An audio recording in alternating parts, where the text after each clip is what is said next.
મારા સહયોગી મિરલ સોલંકી આપણી સાથે જોડાઈ રહ્યા છે. મિરલ, ગુડ મોર્નિંગ. જણાવો, બ્રોકરેજ હાઉસીસ તરફથી આજે કયા કયા સ્ટોક્સ રિપોર્ટ્સ હાઇલાઇટ થઈ રહ્યા છે? જી જરૂરથી. આજે ઘણા બધા બ્રોકરેજ હાઉસીસ દ્વારા રિપોર્ટ આપવામાં આવેલા છે. તો પહેલા વાત કરીએ, જેપી મોર્ગનનો રિપોર્ટ આવેલો છે L&T ઉપર. ઓવરઓલ જોવા જાવ તો ત્યાં એક પોઝિટિવ આઉટલુક વ્યક્ત કર્યું છે. એમને ઓવરવેટના રેટિંગ આપેલા છે, 5060ના ટાર્ગેટ આપેલા છે. એમને એવું લાગી રહ્યું છે કે કંપનીને અત્યારે લક્ષ્ય 2026 જે છે એનું જે ઓર્ડર બુક જે છે એ મજબૂત દેખવા મળી રહે છે, જેના કારણે એમના ગ્રોથ પોટેન્શિયલ સારું દેખવા મળી રહ્યું છે. સાથે જે અત્યારે જે તણાવો ઓછા થયા છે જેના કારણે કંપનીને લાભ થઈ શકે છે એવું એમનું કહેવું છે. સાથે એમને એવું જણાવ્યું છે કે 2021માં 10% સામે અત્યારે જોવા જાવ તો ROC જે છે એ ROE જે છે રિટર્ન ઓન ઇક્વિટી એ વાળું પણ સારો એવો વધતો જોવા મળી રહ્યો છે. એટલે મીન્સ કે ફંડામેન્ટલ કંપનીના સ્ટ્રોંગ થતા જોવા મળી રહ્યા છે. ઓર્ડર બુક કંપનીની પાસે સારી એવી છે જેના કારણે પોઝિટિવ આઉટલુક દેખવા મળી રહ્યું છે. સાથે એમને એવું પણ કહ્યું છે કે FY 2027 સુધીમાં કંપની 10થી 12% ઓર્ડર ઇન્ફ્લો જે છે એમાં ગ્રોથ જોવા મળી શકે છે. તો મીન્સ કે ઓર્ડર ઇન્ફ્લો 2027 સુધીમાં સારો એવું વધી શકે છે એવું એમનું ટાર્ગેટ છે. સાથે એમને એવું પણ કહેવું છે કે અત્યારે મિડલ ઇસ્ટના તણાવ ઘટ્યા છે એના કારણે પણ, અને સાથે કેપેક્સ એક્સપાન્શન જે કંપની કરી રહી છે ઇન્ફ્રાસ્ટ્રક્ચર સેક્ટરમાં, તેના કારણે પણ કંપનીને લોંગ ટર્મમાં ફાયદો જોવા મળી શકે છે. તો આ 3-4 રીઝન હતા જેના કારણે એમને એવું લાગી રહ્યું છે કે પોઝિટિવ આઉટલુક જોવા મળી શકે છે L&Tમાં. એટલે એમને ટાર્ગેટ અપગ્રેડ કરીને ઓવરવેટના ટાર્ગેટ આપેલા છે. પછી બીજો રિપોર્ટની વાત કરીએ, કોટકનો રિપોર્ટ આવેલો છે. કોટક ઇન્સ્ટિટ્યુશનનો રિપોર્ટ આવેલો છે GMR એરપોર્ટ ઉપર. ઓવરઓલ જોવા જાય તો GMR એરપોર્ટ ઘણા ટાઈમથી ફોકસમાં ચાલી રહ્યો છે. કાલે પણ બ્રોકરેજ હાઉસીસનો રિપોર્ટ હતો અને આજે પણ જે રિપોર્ટ આવ્યો છે એ પોઝિટિવ સાઇડ જ આવેલો છે. બાયના રેટિંગ આપેલા છે. ટાર્ગેટ તમે જે કશો તો 118ના આપવામાં આવેલા છે. એમને જણાવ્યું છે કે અત્યારે જે કંપનીએ નેનો એરો સેગમેન્ટ જે છે એમાં જોવા જાવ તો એમાં કંપનીને મોટી તકો મળી રહી છે. એટલે મોટી ઓપોર્ચ્યુનિટી એ સેગમેન્ટમાંથી મળી રહી છે જેના કારણે એમાં ગ્રોથ થવાના ચાન્સીસ વધારે છે. સાથે એમને એવું પણ જણાવ્યું છે અદાની એરપોર્ટ જે છે એક્વિઝિશન જે કરેલું છે અત્યારે નવું, એના કારણે પણ કંપનીને બિઝનેસ ગ્રોથ જે છે એ સારો જોવા મળી શકે છે. એક એક્વિઝિશનના કારણે અને સાથે એમને જે એક સેગમેન્ટ જે છે નેનો એરોનો એ પણ એક સારો એક્સપાન્શન થઈ રહ્યો છે જેના કારણે કંપનીને ફાયદો થઈ રહ્યો છે એવું એમનું કહેવું છે. સાથે એમને એ પણ જણાવ્યું રિટેલ અને કાર રિટેલ જે છે PNB છે સ્કેલઅપ કંપની જે છે એ સારું કરી રહી છે જેના કારણે લોંગ ટર્મમાં કંપનીને ફાયદો જોવા મળી શકે છે. તો આ 3-4 રીઝનના કારણે એમને એવું લાગી રહ્યું છે કે કંપનીમાં પોઝિટિવ આઉટલુક જોવા મળી શકે છે. એટલે જોવા જાવ તો કોટક ઇન્સ્ટિટ્યુશને GMR એરપોર્ટ ઉપર રેટિંગ અપગ્રેડ કરીને બાયના રેટિંગ આપેલા છે. એટલે ત્યાં પણ એમને એવું લાગી રહ્યું છે કે પોઝિટિવ આઉટલુક જોવા મળી શકે છે. પછી બીજો રિપોર્ટ આવેલો છે નોમુરાનો રિપોર્ટ જોવા જાવ તો SCL ટેક ઉપર આવેલો છે. આજે SCL ટેક ફોકસમાં રહી શકે છે કેમ કે એક તો ન્યૂઝ હતી ને આજે બ્રોકરેજ રિપોર્ટ પણ પોઝિટિવ જ આવેલો છે.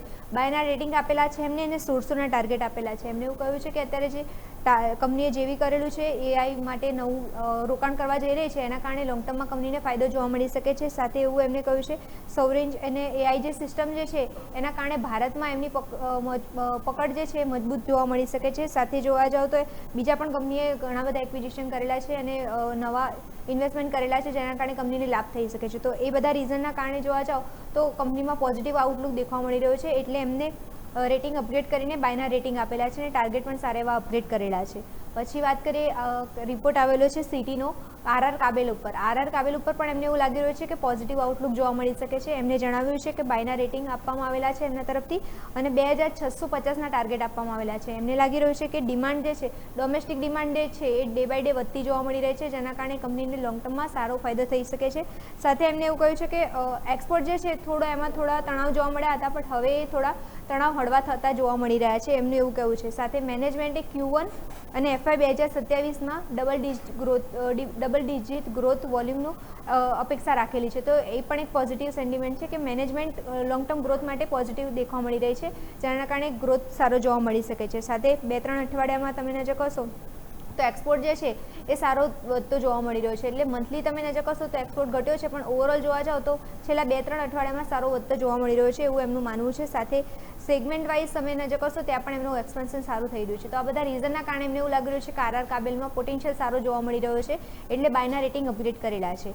પછી લાસ્ટ રિપોર્ટની વાત કરીએ, સિટીનો રિપોર્ટ આવેલો છે ટાટા કન્ઝ્યુમર ઉપર. ઓવરઓલ જોવા જાવ તો બાયના રેટિંગ આપવામાં આવેલા છે. ટાર્ગેટ તમે નજર કરશો 1450ના આપવામાં આવેલા છે. એમને એવું કહ્યું છે કે ડિમાન્ડ જે છે એ ડે બાય ડે વધતી જઈ રહી છે જેના કારણે લોંગ ટર્મમાં સારો ગ્રોથ જોવા મળી શકે છે. સાથે એમને એવું પણ કહ્યું છે કે ઇન્ડિયા અને કેપિટલ ગુડ્સ સેગમેન્ટ જે છે એમાં પણ ગ્રોથ સારો થઈ રહ્યો છે જેના કારણે કંપનીને ફાયદો થઈ રહ્યો છે. સાથે ટી અને કોફીનો જે સેગમેન્ટ જે છે એવી કોમોડિટી છે એમાં પણ એમનું ગ્રોથ એક્સપાન્શન સારો જોવા મળી રહ્યો છે. એ પણ એક રીઝન છે જેના કારણે કંપનીને લોંગ ટર્મમાં સારો ફાયદો જોવા મળી શકે છે. સાથે જોવા જો તો પ્રાઇસ હાઇક કર્યા નથી કંપનીએ, પણ ભાવ વધારો જે છે એ નિયંત્રણમાં દેખાવા મળી રહ્યો છે, એનો પણ કંપનીને લાભ મળી રહ્યો છે. તો 3-4 રીઝનના કારણે એમને એવું લાગી રહ્યું છે કે FY 2027માં કંપનીનો જે માર્જિન જે છે 50 થી 80 BPS સુધી જોવા મળી શકે છે. તો માર્જિન એક્સપાન્શન સારા જોવા મળી શકે છે કંપનીના આ બધા રીઝનના કારણે. સાથે કંપની ગ્રોથ, ઇનોવેશન અને ડિસ્ટ્રીબ્યુશન એક્સપાન્શન જે છે એને અત્યારે એની પર ફોકસ કરી રહી છે. એના કારણે પણ કંપનીને લાંબા ગાળે ફાયદો થઈ શકે છે. તો આ બધા રીઝનના કારણે એમને એવું લાગી રહ્યું છે કે જેફરી એના કારણે એમને સિટીને એવું લાગી રહ્યું છે કે ટાટા કન્ઝ્યુમર સ્ટોક જે છે એમાં સારો એવો ગ્રોથ જોવા મળી શકે છે, એટલે બાયના રેટિંગ અપગ્રેડ કરેલા છે.